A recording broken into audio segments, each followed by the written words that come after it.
오늘의 말씀 갈라디아서 5장 16절에서 26절입니다. 제가 가진 성경 308장입니다. 다 찾으신 줄 알고 합독하겠습니다. 내가 이르노니 너희는 성경을 따라 행하라. 그리하면 육체의 욕심을 이루지 아니하리라. 육체의 소욕은 성령을 거르고 성령은 육체를 거스르니 이 둘이 서로 대적하므로 너희가 원하는 것을 하지 못하게 하려 함이니라. 너희가 만일 성령의 인도하시는 바가 되면 율법 아래에 있지 아니하리라. 육체의 일은 분명히 곧 음행과 더러움과 호색과 우상숭배와 주술과 원수 맺는 것과 분쟁과 시기와 분냄과 당 짓는 것과 분열함과 이단과 투기와 술 취함과 방탕함과 또 그와 같은 것들이라.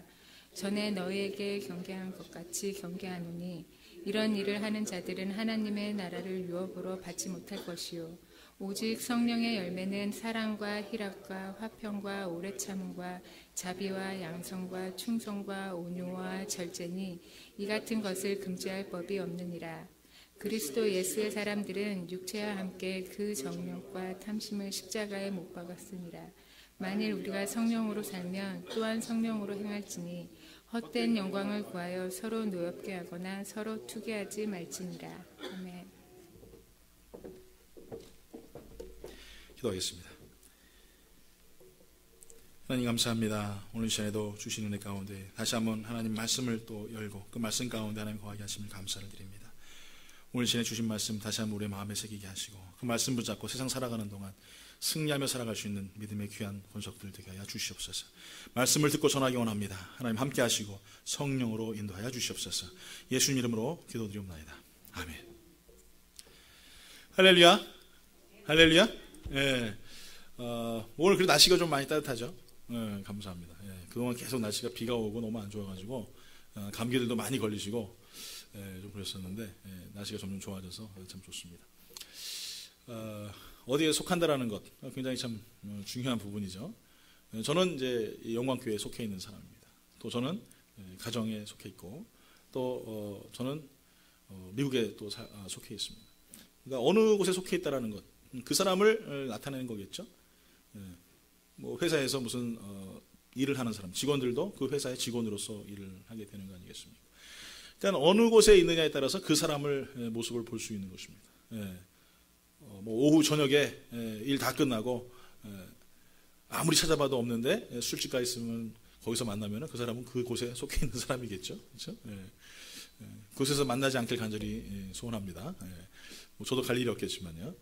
그러니까 뭐 어디에 속해 있는 것은 굉장히 중요한 것입니다. 내가 어디에 붙어 있는가, 어디에 함께 하고 있는가, 이것은 참 중요한 것이죠. 제가 한국에서 이제 찬양사역을 할 때 저희 교회, 저희 찬양팀에 베이시스트가 있었어요. 그러니까 베이스 연주하시는 분이신데 뭐 음악의 끝을 가본 분이라고 하시더라고요.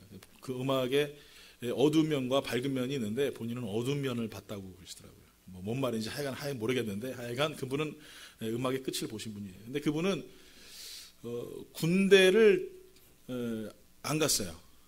군대를 안 갔고 저희 때는 그게 있었습니다. 그 방위 말고 군대를 아예 안 가는 사람들이 있어요. 예를 들어 독자, 3대 독자 이러면은 군대를 안 갔어요. 그래서 그때를 뭐 했냐면 그걸 실미라고 했습니다. 실미도가 아니고 실미. 그래서 원래는 한 주죠. 원래 6주인가 훈련 받았었는데 이렇게 줄어가지고 일주일 딱 훈련 받고 나옵니다. 그래서 첫날 월요일 날은 2병이에요. 그 다음 날 화요일 날은 1병이고 그 다음 날은 상병, 그 다음 목요일 날은 병장, 그 다음 날 금요일 날은 예비군, 그 다음에 마지막 토요일 날은 민방위. 이렇게 해가지고 해서 실미라는 게 있었습니다. 뭐 비하시키라는 게 아니라 그분이 저한테 한 얘기예요. 그런데 한날은 마지막 이제 그 훈련을 받으러 갔답니다. 갔는데 그 동원 훈련장에 딱 가가지고 실미들만 따로 훈련을 받아요. 근데 한 주간 훈련 받으니까 아주 힘들게 훈련을 시킵니다. 현역들처럼 그렇게 막 뭐 현역들도 힘들지만 그 사람들은 유독 얼차례도 많고 굉장히 힘들게 해요. 몸이 아파가지고 군대를 못 가는 사람보다는 독자라서 못 가는 사람들이 많았기 때문에 뭐 몸은 정상이죠. 그래서 훈련을 받습니다. 근데 막 훈련을 이제 막 받고 있는데 한 이틀째인가 됐는데 누가 헬멧이 뭐라고 그러죠? 하이바를 바닥에 냅다 집어 던지면서 막 소리를 막 지르는 거예요. 그래서 조교가 와가지고 왜 그러냐고 당신. 그랬더니 이분이 소리 지르면서 하는 말이, 아니 누가 예비군을 이렇게 빡시게 훈련을 시키냐고. 알고 봤더니 이분이 실미 훈련을 받는데 예비군하고 같이 동원 훈련을 받았거든요. 근데 줄을 잘못 써가지고 예비군들은 좀 정신이 없잖아요. 그러니까 실미 훈련 받는 곳에 하루 종일 거기서 빡빡 구르다가 너무나 힘드니까 화가 나가지고, 아니 예비군을 누가 이렇게 훈련을 빡시게 시키냐고 그러면서 화를 냈어요. 그랬더니 조교가 오더니 그래서, 죄송합니다 선생님, 여기 예비군 훈련이 아니고 실미 훈련인데요. 그래가지고 약간 좀 당황하면서 다시 예비군 자기가 훈련받던 곳으로 갔다라는 그런 얘기를 제가 들었습니다. 그분은 예비군에 있어야 되는데 왜 실미를 갔을까요? 자기가 속해야 될 곳은 예비군인데 왜 실미 훈련받는 데를 갔냔 말이에요. 그러니까 우리가 중요한 것은 뭐냐면 어느 곳에 있느냐에 따라서 그 사람의 위치나 환경이 바뀌어지는데, 그렇게 예비군 훈련을 받으면 좀 그래도 편할 텐데 굳이 꼭 실미까지 가가지고 그렇게 훈련받는 것, 아마 우리의 모습과 너무 흡사하지 않을까 생각을 합니다. 우리는 그리스도 안에 속한 사람이요, 또 하나님의 은혜 가운데 거하는 사람이요, 또 그로 말미암아 하나님의 소속된 하나님의 은혜 가운데 거하는 사람들인데, 우리는 자꾸 그것을 잃어버리면서 세상에 속하여 살아간다는 것이죠. 내 위치는 여기인데, 내 위치는 하나님의 자녀이고 하나님의 삶을 살아가야 되는데, 그런데 나는 그러지 못한다라는 거예요. 갈라디아서 5장 25절에 말합니다. 만일 우리가 성령으로 살면 또한 성령으로 행할지니, 이렇게 말하고 있어요. 이것은 무슨 말입니까? 너가 어떻게 살고 있는가, 네가 무엇을 하고 있는가에 대한 정확한 위치와 그 환경들에 대해서 얘기해 주고 계시는 것입니다. 너가 만약에 성령으로 살고 있는 사람이라면 네가 성령으로 어떻게 해요? 행해야 된다라고 말하고 있는 거예요. 네가 예비군이면 예비군답게 행해야 되는 거고, 네가 실미면 실미답게 행해야 되는 것입니다. 내가 가정에 살고 있습니까? 아버지로 살고 있습니까? 아버지답게 살아가야 되는 것이고, 아내면 아내답게 살아가야 되는 것입니다. 여러분이 영광교회 교인이라면 영광교인답게 살아가야 되는 것입니다. 그것이 내가 그 위치에서 소속되어져 있는 모습의 삶이라는 것이에요. 그리스도인으로 살아가면서 그리스도의 향기가 없다면, 그리스도의 모습이 없다면 그것은 아니겠죠. 오늘 사랑하는 성도 여러분, 여러분의 삶 가운데서 여러분이 어디에 속하여 있는지, 그로 말미암아 우리가 하나님의 은혜 가운데 살아가는 자녀로서 어떠한 삶을 살아가야 될지 한번 고민하며 오늘 말씀을 좀 들어봤으면 좋겠다는 생각이 듭니다. 그래서 말씀 제목은 제가 계속 지금 세 번째 말씀드린 성령을 따라 행하는 교회인데, 부 제목이 성령에 속하라입니다. 성령에 속하라. 그렇다면 어떻게 우리가 성령에 속하는 삶을 살 것인가? 어떻게 하면 우리가 성령에 속하여 살 것인가? 첫 번째는 뭐냐면 성령의 열매를 맺는 것입니다. 성령의 열매를 맺는 것. 자, 여러분, 감나무에서 밤이 열립니까? 안 열려요. 그렇죠? 논에다가 쌀을 심었는데 갑자기 거기에 호박이 핍니까? 그럴 일은 전혀 없습니다. 그럴 일은 있을 수도 없습니다. 제가 작년에 호박을 좀 몇 개 심어놨어요. 그 호박은 1년하고 안 다니지 않습니까? 맞나요?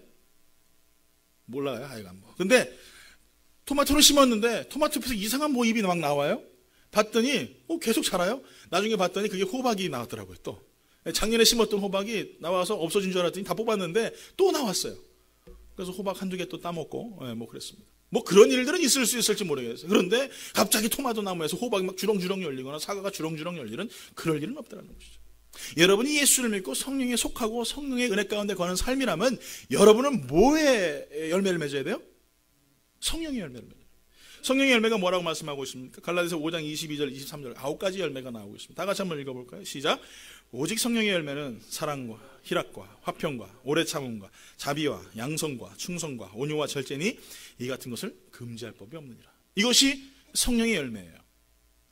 이런 성령의 열매는 어떻게 보면 도덕적인 부분일 수 있습니다. 그런데 이게 굳이 요 9가지만 성령의 열매라고 행하지 않습니다. 고린도후서 6장 6절부터 7절까지 또 이렇게 말합니다. 한번 다시 읽겠습니다. 시작. 깨끗함과 지식과 오래 참음과 자비함과 성령의 감화와 거짓이 없는 사랑과 진리의 말씀과 하나님의 능력으로 의의 무기를 좌우해 가지고, 또 에베소 4장 2절부터 3절까지 이렇게 말합니다. 다시 읽겠습니다. 시작. 모든 겸손과 온유로 하고 오래 참음으로 사랑 가운데 서로 용납하고 평안에 매는 줄로 성령이 하나 되게 하신 것을 힘써 지키라. 빌립보서 4장 8절에 또 이렇게 말합니다. 다 같이 읽겠습니다. 시작. 끝으로 형제들아, 무엇이든지 참으며 무엇이든지 경건하며 무엇이든지 오르며 무엇이든지 정결하며 무엇이든지 사랑받을 만하며 무엇이든지 칭찬받을 만하며 무슨 덕이 있든지 무슨 기림이 있든지 이것들을 생각하라. 성령의 열매가 9가지만 아니라 내가 성령에 속하여 살아가면은 이 많은 열매들이 나의 삶 가운데 계속적으로 나타나고 있다는 거예요. 근데 여러분, 이것이 긍정적인 열매입니까? 부정적인 열매입니까?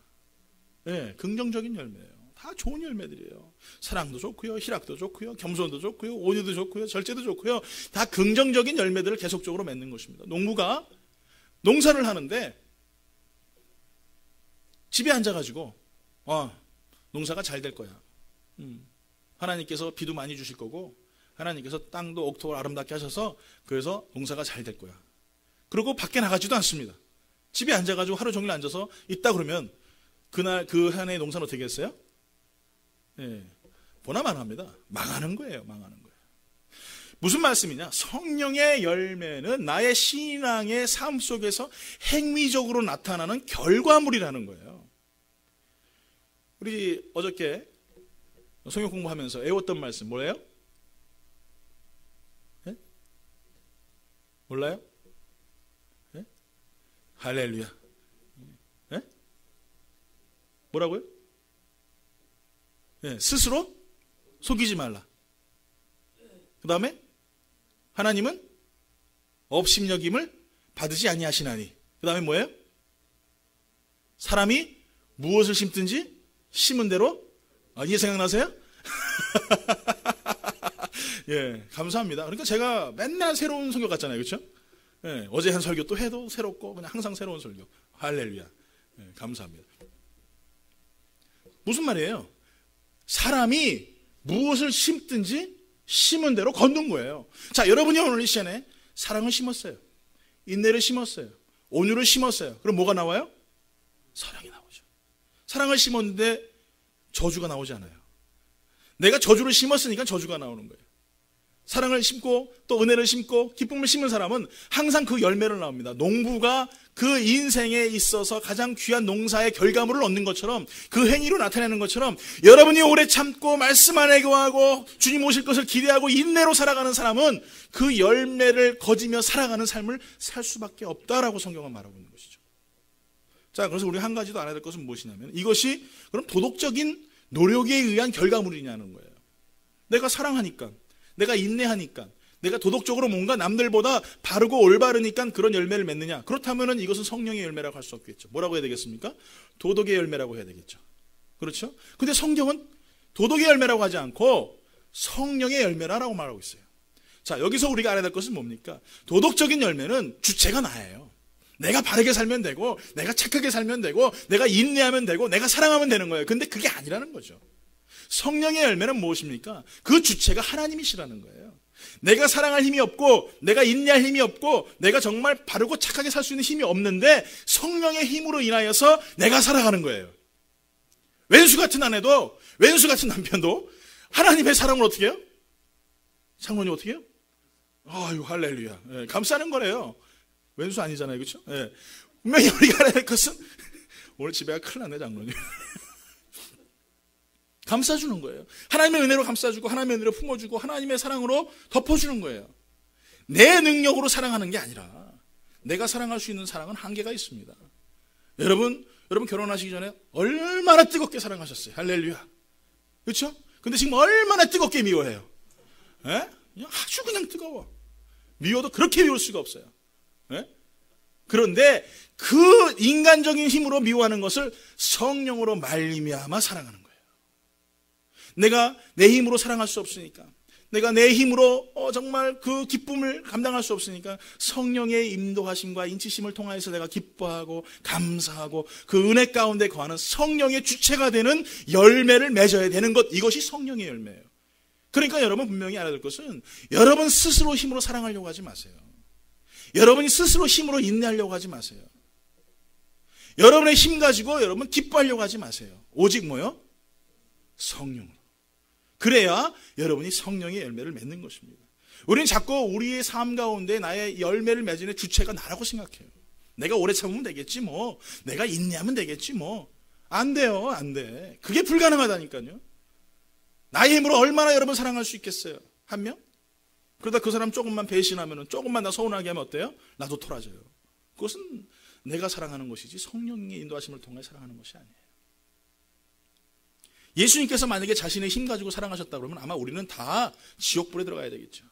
그런데 본인 힘으로 사랑하신 것이 아니라 하나님이 주신 감동과 그 영으로 말미암아 성령에 이끌려 사랑하신 거예요. 한두 끝도 없는 사랑으로 우리를 사랑하신 거예요. 그렇기 때문에 우리는 어떻게 되겠습니까? 그 사랑을 본받고 배우고 그로 말미암아 내 힘대로 안 되니까 다시 성령의 힘을 의지하고 다시 예수 그리스도의 보혈의 피로 말미암아 다시 한번 사랑하고 용서하고 하나님 은혜 가운데 거하며 살아가는 삶을 살아가는 거예요. 그것이 우리에게 주어진 것입니다. 인간적인 가치는요, 도덕적인 어떤 그런 기준은요 다 달라요. 같을 수가 없습니다. 여러분의 미남의 기준이 누구입니까? 어떤 사람은 장동건이라고 그래요. 자기 이상형이 장동건이에요. 장동건이 절대 결혼 안 해주죠. 그런 사람하고 해주겠습니까? 그렇게 얼굴 잘생긴 사람이. 또 어떤 사람은 뭐 누구예요? 또 뭐 최진실 씨 돌아가셨지만 뭐 그 자기 그래. 저 군대 있을 때 최진실이 드라마에서 죽었다고요? 다 맞았어요. 이해 가십니까? 말도 안 되는 얘기죠. 자기가 정말 사랑하는 여인이 이거 최진실인데 드라마에서 죽었어요. 그랬더니 다 집합시키더니 막 빠따를 막 치는 거예요. 왜 그래? 최진실 죽었다고. 화가 나니까 막 그러는 거예요. 뭐 하여간 군대는 이렇습니다. 하여간 그랬었어요. 자기 이상형이 최진실이에요. 근데 최진실이 결혼해 주냔 말이에요. 안 해줘요. 또 어떤 사람은 또 못생긴 사람 또 자기 기준으로 봤을 때 그 사람이 이상형인 거예요. 누구나 다 가치관과 이상형 다 틀립니다. 여러분 요즘에 한국에서 이슈가 되는 법이 하나 있죠. 뭐냐면 명예훼손죄예요. 명예훼손죄. 네. 이게 사실을 직시했는데도 이것이 상대방이 그 얘기를 사실인데도 그것이 자기가 기분이 나쁘면요 명예훼손죄로 고발할 수가 있어요. 그래서 이게 사실인 대해서 내 마음대로 뭐 SNS라든지 이런 인터넷 커뮤니티에 올릴 수가 없어요. 마음대로 할 수가 없습니다. 그런데 미국에는요 각 주마다 명예훼손죄가 없어요. 네. 특히 사실인 경우에는 그 명예훼손죄가 없어요.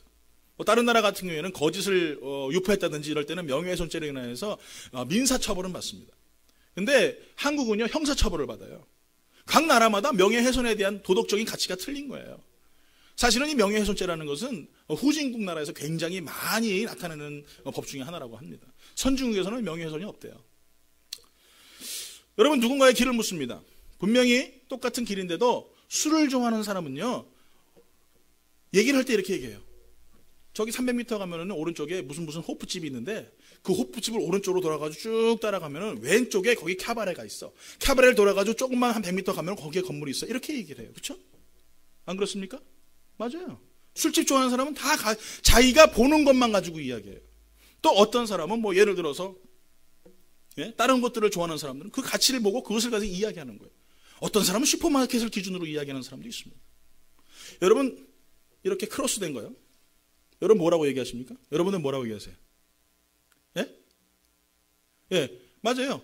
약사한테 크로스 그러면 약국이라고 얘기하고 병원이라고 얘기하죠. 그렇죠? 그런데 목사님이나 신부님한테 크로스는 뭐라고 그래요? 십자가라고 얘기하죠. 교통경찰한테 크로스는 뭐예요? 사거리죠. 보는 시각과 가치가 다 틀린 거예요. 그런데 어떻게 우리가 우리의 기준을 가지고 도덕적이고 바른 가치관을 가지고 인생을 살겠냔 말이죠. 그렇지 못해요. 우리의 가치관은요 다 틀립니다. 어떤 사람은 잘 사는 것 같은데 그렇지가 않아요. 여러분 변호사로 한번 예를 들어볼까요? 자, 예를 들어서 저하고 한장로님하고 서로 싸웁니다. 예, 제가 어떤 변호사를 선임하고 한장로님이 변호사를 선임했어요. 그런데 한장로님이 승소했어요. 그러면 그 변호사는 저한테 어떤 놈이에요? 예, 나쁜 놈이지. 한장로님은 어떤 사람이에요? 놈이 아니지. 좋은 분이시죠. 엄청 좋으신 분이시죠. 내가 승소했으니까. 그렇죠? 예? 똑같은 법을 가지고 싸우는데도 서로 간에 느껴지는 변호사의 감정은 틀린 거예요. 그리고 우리 보통 얘기할 때 어떤 변호사는 그분 잘해. 왜? 보니까 그 사람이 항상 승소했거든. 근데 어떤 사람은 얘기하면 그거 아주 나쁜 놈이야. 왜? 그 사람 때문에 자기가 졌거든. 그런 일들이 생기는 거예요. 우리의 가치관은요 절대적일 수가 없습니다. 누구나 다 틀립니다. 누구나 다 똑같지 않습니다. 그런데 그 절대성을 가지고 계신 분이 누구시냐? 예수님이라는 거예요. 그래서 우리의 기준이 누구냐? 예수님이에요. 구원의 기준이 누구라는 거예요? 예수님이라는 거예요. 그 예수 믿느냐 안 믿느냐에 따라서 천국 가는 거고 지옥 가는 거지. 어떤 나의 도덕적인 가치관을 통해서 내가 구원받는다? 절대 그럴 일 없습니다. 왜? 서로 간에 다 다르기 때문에.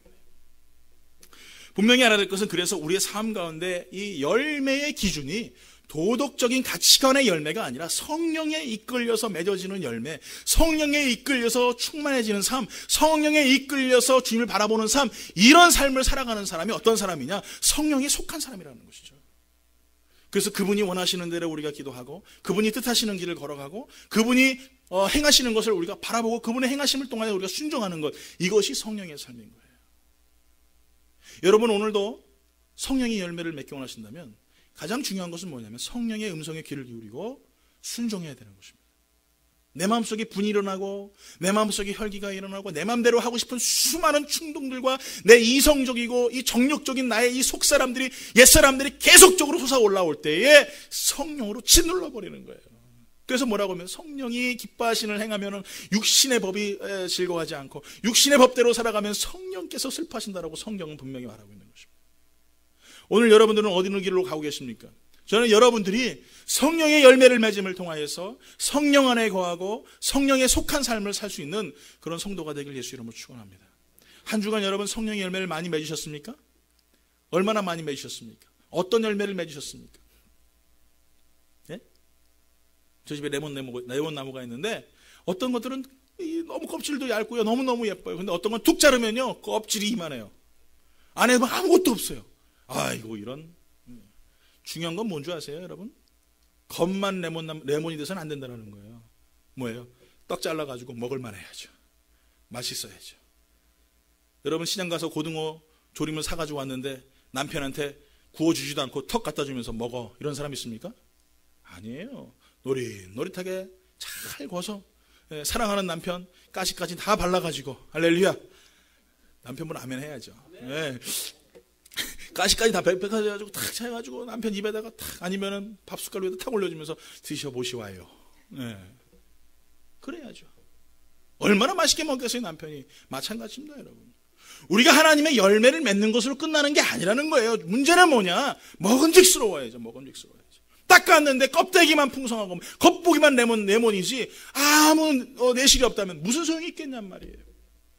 오늘 저는 여러분들이 그저 열매 맺는 것으로 그냥 만족하는 자들이 아니라 정말 내실 있는 믿음의 사람 되기를 간절히 축원합니다. 잘 익지 않아서 먹지 못하는 고등어 조림이 고등어 뭐죠 이거? 소금이 아니라, 여러분이 정말 잘 먹음직스러운, 잘 정말 구워진 그런 고등어 뭐가 되시길 바랍니다. 고등어 구이, 고등어 구이가 되기를 간절히 축원합니다. 그래서 주님께서 날 보셨을 때 참 흡족해 하시는, 날 보셨을 때 정말 너가 성령 안에서 아름다운 열매를 맺으며 충성하고 충실스럽게 살아갔구나. 내가 너의 인내의 열매를 보니 너무나 기쁘고, 내가 너의 사랑의 열매를 보니까 너무나 행복하고, 내가 너의 정말 그 기쁨과 감사의 그 열매를 바라보니 너무나 행복하다라는 고백이 여러분을 통하여 나타나길 간절히 축원합니다. 축원합니다. 옆에 분하고 한번 인사해 볼까요? 우리 손잡고 우리는 어떻게 인사하죠? 네, 딱 째려보죠. 딱 째려보면서 이렇게 선포합니다. 성령의 충만한 열매를 맺으십시오. 인사하십시오. 아멘. 예, 성령의 충만한 열매를 맺기 간절히 축원합니다. 예, 정말 여러분 충만한 열매를 맺으셔야 돼요. 그래야 우리가 어디에요? 성령에 속한 삶을 살아가는 것입니다. 두 번째는 무엇이냐면은 육체를 십자가에 못 박아야 된다는 것입니다. 자, 그럼 오늘부터 한 명씩 십자가에 나오셔서 제가 아주 대못을 갖다가 박아드릴게요. 성경대로 하자면 그렇잖아요. 그렇죠? 육체를 십자가에 못 박으라고 했는데 그럼 여기 못 박혀야지. 뭐 돌아가면서 한 번씩 할까요? 일주일마다 한 명씩? 장로님 순서대로 딱 못 박혀 있고 일주일 동안. 뭐 이렇게 할까요? 아니에요. 갈라디아서 5장 24절에 보니까 뭐라고 말하냐? 그리스도 예수의 사람들은 육체와 함께 그 정욕과 탐심을 십자가에 못 박혔다, 이렇게 말하고 있어요. 어떤 사람이 십자가에 못 박혔어요? 그리스도 예수의 사람.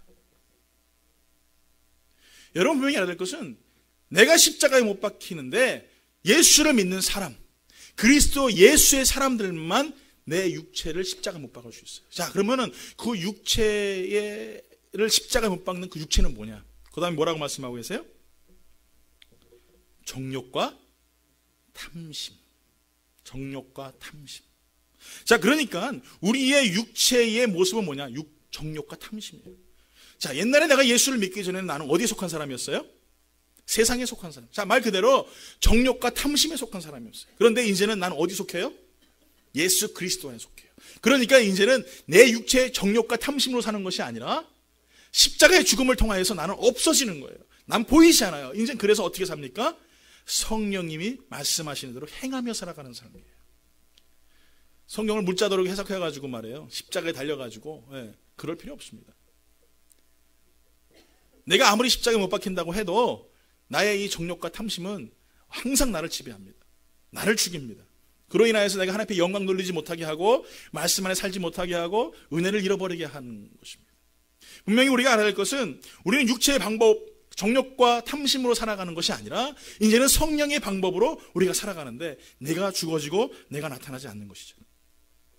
그래서 갈라디아 2장 20절에 이렇게 말합니다. 내가 그리스도와 함께 십자가에 못 박혔나니 그런즉 이제는 내가 사는 것이 아니요 오직 내 안에 그리스도께서 사시는 것이라. 이제 내가 육체 가운데 사는 것은 나를 사랑하사 나를 위하여 자기 자신을 버리신 하나님의 아들을 믿는 믿음 안에서 사는 것이라. 어디 안에 살아요? 믿음 안에 살아가는 거예요. 이제 십자가에 못 박혀 내 정욕과 탐심을 죽인 사람은 어디 안에 사느냐? 예수를 믿는 믿음 안에 살아가는 거예요. 내가 욕심대로, 내 정욕대로, 내 탐심대로 인생을 살아가는 게 아니라 완전히 나를 죽이고 나의 삶의 모든 걱정과 근심을 십자가에 못 박아버리고 이제 예수 그리스도로만 살아가는 거예요. 이 말뜻을 여러분 잘 이해하시기 바랍니다. 이 말의 의미는 무엇입니까? 여러분 죽은 사람이 움직일 수 있습니까? 움직일 수 있어요? 못 움직여요. 특히 십자가에 못 박히면요 손, 다리 아무것도 움직일 수 없어요. 그것이 십자가에 못 박힌 거예요. 성경은 말하고 있는 것은 무엇이냐면요 내 육체가 그렇게 살아가야 된다고 말하고 있는 거예요. 내 육체가 탐심을 향하여 나아가고 내 육체가 정욕을 향하여 나아갔던 것들을 이제 십자가에 못 박고 움직이지 말라라는 것이에요. 그래서 이제는 어떻게 됩니까? 내 영혼이, 내 속사람이, 내가 정말 거듭났던 그 영혼이 움직이기 시작하며 그리스도의 모습대로 살아가는데 어디 안에 살아가느냐? 그리스도를 믿는 믿음 안에 살아가는 거예요. 다시 한번 우리 갈라디아서 2장 20절 큰 소리로 한번 읽어볼까요? 시작. 내가 그리스도와 함께 십자가에 못 박혔나니 그런즉 이제는 내가 사는 것이 아니요 오직 내 안에 그리스도께서 사시는 것이라. 이제 내가 육체 가운데 사는 것은 나를 사랑하사 나를 위하여 자기 자신을 버리신 하나님의 아들을 믿는 믿음 안에서 사는 것이라. 할렐루야, 할렐루야. 여러분 그렇게 되길 간절히 축원합니다. 그렇게 돼야 될 줄 믿습니다. 예수 믿는 사람은 그렇게 살아야 돼요. 이건 내 선택이 아니에요. 예수를 믿는다고 하면은 내 육체는 십자가에 죽고 이제는 예수 그리스도만 살아나는 것입니다. 오늘 사랑하는 성도 여러분, 아들을 믿는 믿음 안에 사는 것, 그리스도 안에서 믿음으로 사는 것, 그것은 확고한 소속감 없이는 결코 우리가 살아갈 수 없습니다. 요즘에 많은 교회가 문제가 생기고 많은 기독교인들이 많은 사람들에게 손가락질을 당하고 지탄을 받는 이유가 무엇이겠습니까? 바로 이 소속감 때문이에요. 내가 예수를 믿는 사람으로 살아가고 있는데, 예수를 믿는 성도로 살고 있는데 성도답지 못하고 믿는 사람답지 못하고 크리스찬답지 못하니까 그 소속감을 잃어버리니까 살아가는 거예요. 제가 옛날에 예수를 처음 믿었어요. 처음 딱 믿고 고등학교 3학년 때 얼마나 기뻤는지 몰라요. 그런데 그동안 죄송한데요, 하도 지은 죄가 많아가지고, 상상에 맡길게요. 하도 지은 죄가 많아가지고 점심시간에 도시락을 먹어야 되는데 기도를 못하겠어요. 왜? 창피해가지고. 여러분 그거 아십니까? 그런 마음 아세요? 너무나 부끄러워가지고. 그러면 애들이 그럴 것 같아요. 아유, 네가 무슨 예수를 믿어? 막 이러면서 아마 그럴 것 같아가지고 너무 부끄러워가지고 밥을 못 먹었어요. 그래서 어떻게 했냐면 이렇게 하고 땀 닦는 척하면서 그렇게 했어요. 나중에 시간이 지나서 보니까 그럴 일이 전혀 없어요. 아, 내 옛사람이 죽었는데, 내가 죽었는데 이제 더 당당하게 기도하고 더 당당하게 말씀 안에 거하고 당당하게 하나님 앞에서 기도해야 되고 복음을 전해야 되는데 왜 못했을까라는 후회가 들 때가 많이 있습니다. 오늘 사랑하는 성도 여러분, 이제는 내가 확고한 삶을 살아가는 사람은요, 성도로서의 이중적 태도를 가지지 않습니다. 한쪽 발은 세상에, 한쪽 발은 교회 안에 이렇게 두지 않습니다. 내가 무엇을 끊어야 될지, 내가 무엇을 지켜야 될지 본인 스스로가 알 수 있어요. 왜? 나에게는 양심이라는 것이 있기 때문에. 성령님이 그 양심대로 나에게 직구하시는 것입니다. 내가 그리스도 앞에 나아갈 때에 내가 말씀 안에 살아갈 수 있도록 성령님께서 인도하시는 것입니다. 그 소속감이 있을 때 우리 세상 나가서 내 정욕과 탐심대로 살아가지 않습니다. 더 많이 용서하고 더 많이 베풀고 더 많이 화해하고 서로 화합하고 연합하게 하는 것이, 그것이 예수를 믿는 소속감, 그 안에 거하는 삶의 모습이라는 것이죠. 여러분의 삶은 어떻습니까? 육체를 십자가에 못 박았다고 해놓고서는 아직도 영에 무장되어 살아가는 자가 아니라 육으로 철저히 무장하여서 겉은 예수 잘 믿는 것 같은데 속은 변화되지 아니하는 그런 삶을 살고 있지는 아니합니까? 성경 속에 보면은요, 하나님께서 창대케 하신 사람들이 많이 나옵니다. 그 중에 한 사람이 누구냐면 이삭이라는 사람입니다. 아브라함, 이삭, 야곱, 다윗 등 수많은 사람 중에 이 이삭은 어떤 사람이냐? 별 한계 없는 사람이에요. 그래서 성경에서는 이 이삭이 예수 그리스도의 표본이다라고 말합니다. 왜냐하면 이 사람은 죄를 짓는 게 없어요. 정말 성실하게 살았고, 정말 착하게 살았고, 정말 하나님의 은혜를 사모하며 살았던 사람이에요. 그런데 단 한 가지 특별한 일이 있었는데 뭐냐 하면은 우물 파는 일을 했어요. 우물 파는 일. 얼마나 우물을 잘 팠는지 모르겠어요. 기가 막히게 팝니다. 그런데 이 창세기 26장에 보면 그랄 지방에서 이 살던 이삭이 우물을 팠습니다. 뭐 제가 어저께 장로님하고 잠깐 전 장로님이 얘기를 하시는데, 저쪽 어느 나라에 가면은 뭐 우물을 파야 된대요. 우물을 파는데 어디까지 파냐면 1km를 파야 된대요. 야, 그래서 깜짝 놀랐어요. 어떻게 1km씩이나 땅을 저 밑까지 파가지고. 여러분 1km가 얼마큼 돼요? 100m 곱하기 11은 1km인데 그 깊은 데까지 어떻게 파냔 말이에요. 1km까지 파야지 우물이 나온대요. 모르겠어요. 제가 뭐 이 지역이 어떻게 얼마나 황량한 곳인지 모르겠지만 최소한 여러분 땅 파는 게 얼마나 힘든지 아십니까? 이 당시에 무슨 장비가 있어가지고 말이에요. 뭐 드릴 집어넣어가지고 막 땅을 파거나 이런 게 아니잖아요. 다 손으로 곡괭이질을 하고 해야 되는데 그런 식으로 해서 팠는데 그 그랄 지방에 있는 사람들이 시기한 거예요. 저놈 봐라. 저렇게 우리 동네 와가지고 우물을 파네. 그러니까 어떻게 됐습니까? 우물을 뺏어버렸어요. 또 딴 데가 또 팠습니다. 또 뺏어버려요. 딴 데가 팠어요. 또 뺏어버렸어요. 22절에 보면 이렇게 말해요. 그들과 다투지 않고 우물을 빼앗긴 채 그곳을 떠나면서 이삭이 한 말이 기가 막혀요. 여호와께서 우리의 장소를 넓게 하셨으니 이 땅에서 우리가 어떻게 해요? 번성하리로다. 여러분 같으면 어떠실 것 같아요? 네? 내가 손수 다 해놓고 정말 뭐든지 다 준비해놨는데 누가 와서 이것을 말해요. 중간에서 와가지고 이간질해가지고 뺏어간다면 여러분 기분 어떻겠어요? 아주 진짜 기분 나쁘죠. 근데 아니에요. 하나님께서 우리의 지경을 넓히신다. 그리고 하나님께서 우리를 번성케 하실 것이다. 믿음의 언어들을 내뱉기 시작하는 거예요. 그러니까요 24절에 보니까 하나님께서 직접 이삭에게 나타나서 이렇게 말씀하세요. 두려워 말라. 내가 너와 함께 있어 내게 복을 주어 내 자손을 번성케 하리라. 야, 기가 막히지 않습니까? 근데요 그 이후에 여러분 보세요. 이삭이요 그 지방뿐만 아니라 그 당대의 거부가 됐어요. 그런데 그랄 지방에서 그 의무를 뺏었던 사람들은 어떻게 된 줄 아십니까? 거지가 됐어요. 지금은요 역사에도 나오지 않는 사람이 됐어요. 여러분 어쨌든 우리가 손해보는 것이 어느 때는 우리가 사람들에게 피해를 받는 것이 손해보는 거라고 생각을 해요. 그런데 그게 아니에요. 사람이 내 것을 빼앗고 사람이 내 심장을 갈기갈기 찢는 것 같은 그런 언행들과 행동들을 할때라도 우리는 이 이삭과 같이 뭐라고 얘기하느냐? 하나님께서 나를 번성케 하시기 위해서다.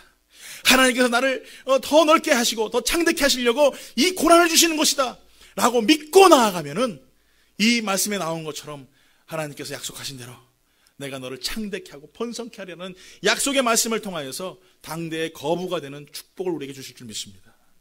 그렇기 때문에 이 이삭처럼 우리는요 언어의 삶을 살 때도 우리는요 행동의 삶을 살 때도 내가 어디에 속해 있는가 살아가야 되는 거예요. 그러니까 이삭은 본인 스스로는 없어요.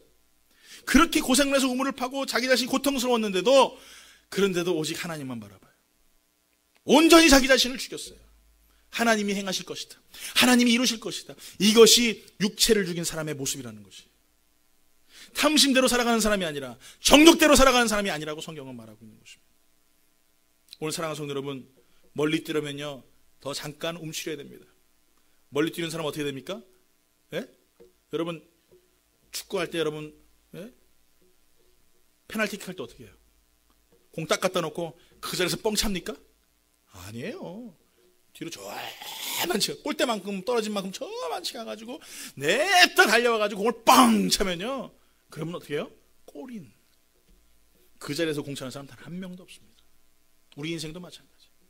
어쨌든 빼앗긴 것 같고 어때는 다른 사람들이 나를 괴롭혀서 내가 정말 고통스러운 것 같고 그런데 믿음의 사람들은 결코 실패하지 않는다는 것입니다. 왜요? 하나님은 실수하지 않기 때문에. 할렐루야. 여러분에게 그 하나님 믿길 예수 이름으로 축원합니다. 다시 한번 몇 번 하고 인사합니다. 하나님은 절대 실수하지 않습니다 하고 인사하십시오. 결론을 내리겠습니다. 오늘 말씀의 결론은 뭐냐면은 헛된 영광을 구하는 사람이 되지 말라라는 것이에요. 다시 말하면 허영을 부리지 말라 이거예요. 우리 삶 가운데 얼마나 많은 헛된 영광을 구하며 인생을 살아갑니까? 쓸데없는 것들을 바라보며 살아갑니다. 허영심이 많은 사람들은요, 주로 연구하고 또 조언하고 노력하고 수많은 은사들을 자신의 명예를 위하여 사용합니다. 여러분이 헛된 영광에 거하는 사람들 대부분이 어떤 사람들이냐면 거의 예수를 잘 믿는다고 하는 사람들이에요. 예수 안 믿는 사람은 이런 허영 잘 모릅니다. 근데 신앙생활 어느 정도 하고 어느 정도 은사도 좀 있고 말씀도 좀 깨닫고 아는 사람들, 이런 사람들 보면은 이 헛된 영광에 사로잡힙니다. 그래서 더 많이 발전하지 않으려고 하고 더 많이 말씀 안에 거하려 하지 않고 내 마음속에 주어지는 수많은 일들 가운데에서 스스로가 교만하게 넘어집니다. 그렇기 때문에 교회에서 보면은 주로 봉사 많이 하는 분들, 또 중직인 분들, 이런 헛된 영광에 빠지고 그런 말미암아 넘어지는 사람들 많이 있습니다. 오늘 사랑하는 성도 여러분, 사람들은 때때로 교만하지 않기 때문에 교만해질 수 있다는 사실 여러분 기억하십시오. 저 사람은 참 겸손한 사람이야 하면서 겸손한 척 하는데 사실은 그 겸손함이 본인 스스로의 교만일 때도 있다는 것이죠. 그런 사람들을 우리는 허영심이 많은 사람이다, 헛된 영광을 구하는 사람들이라고 우리는 이렇게 이야기합니다. 그렇다면 어떻게 하면 우리가 이 잘못된 영의 태도를 고칠 수 있을 것인가? 하나님의 크신 위엄과 하나님 앞에서 자기 자신이 얼마나 초라하고 벌레만도 못한 인간인가에 대해서 인지해야 돼요. 하나님을 바라보십시오. 그리고 내가 하는 봉사와 내가 하는 수고와 나의 모든 이 직분들이 하나님 앞에서 아무것도 아님을 여러분 기억하셔야 되는 것입니다. 또 한 가지는 우리의 공로가 아닌 오직 하나님의 공로로 돌려야 될 줄 믿습니다. 오직 하나님이 하신 거예요. 믿습니까? 지금껏 달려온 것이 하나님이 하신 거고 지금 앞으로도 가야 할 모든 일들이 하나님이 하실 일들이에요. 그래서 잘 돼도 하나님, 못 돼도 하나님, 다 하나님이 하신 거예요. 또 한 가지는 뭐냐면 사람에게 인정받으려고 하지 말고 하나님께만 영광 돌리시기 바랍니다. 사람은 언젠간 변합니다. 사람은 언제나 자기 원하는 대로 필요에 따라서 인생을 바꾸고 말을 바꿉니다. 그러나 하나님은 절대 변하시지 않기 때문에 우리는 사람에게 인정받기보다는 하나님께 인정받고 영광 돌리는 삶을 살아야 될 줄 믿습니다. 마지막으로 뭐냐? 불평하지 말아야 된다는 것입니다. 불평은요, 부정된 생각과 그런 것들을 평가하는 것이 불평입니다.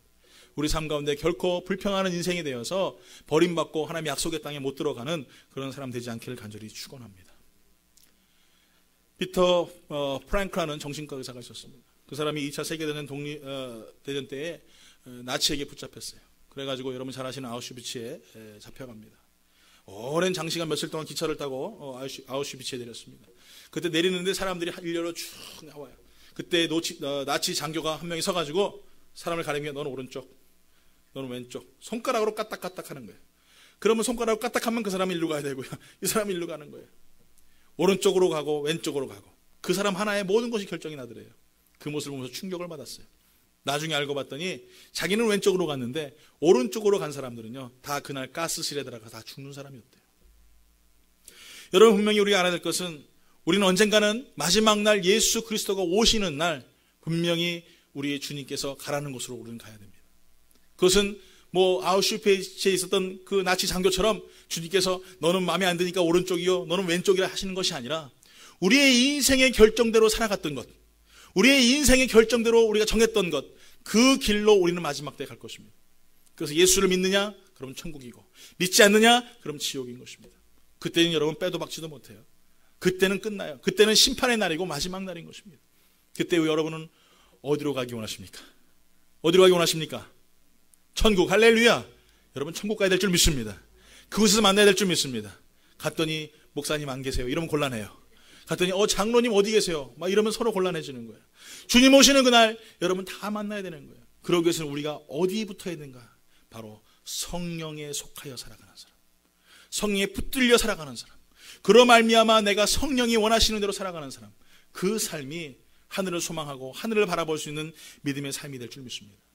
여러분, 다시 한번 고백해야 될 것은 결코 우리의 힘 가지고 믿을 수 없어요. 결코 우리의 힘 가지고 예수 그리스도를 믿을 수 없어요. 우리의 힘 가지고 결코 사랑할 수도 없고 우리의 힘 가지고 결코 용서할 수 없어요. 오직 예수 그리스도인 줄 믿습니다. 그분의 힘만으로만 가능합니다. 그분의 은혜로만 가능합니다.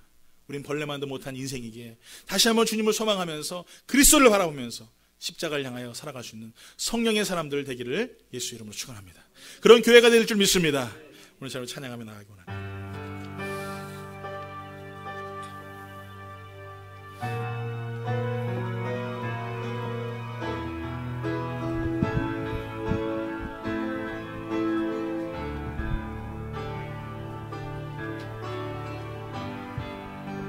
오소서 나의 성령이여 오소서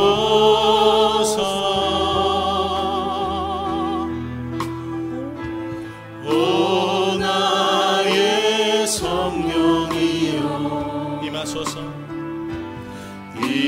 임하소서 거룩한 성령의 불길로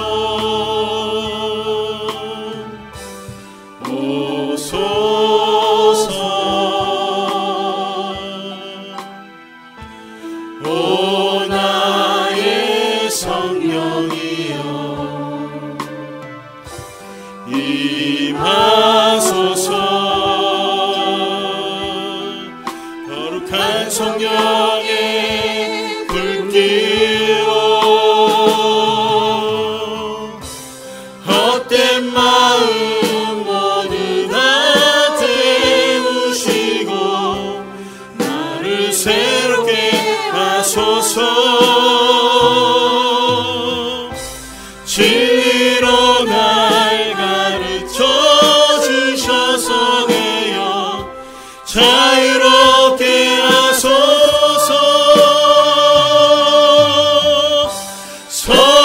성령이여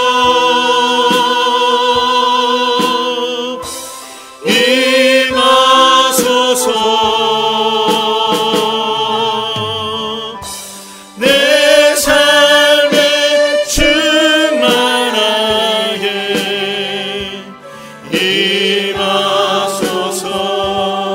오소서 나의 성령이여 오소서 오 나의 성령이여 임하소서 임하소서 거룩한 성령의 불길로 오소서 오소서 오 나의 성령이여 임하소서 임하소서 거룩한 성령의 불길로 헛된 마음 모두 다 태우시고 나를 새롭게 하소서 진리로 날 가르쳐 주셔서 내어 자유롭게 하소서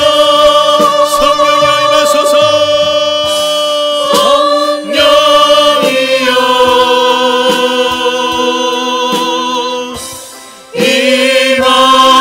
임하소서 내 삶에 충만하게 임하소서 성령이여 임하소서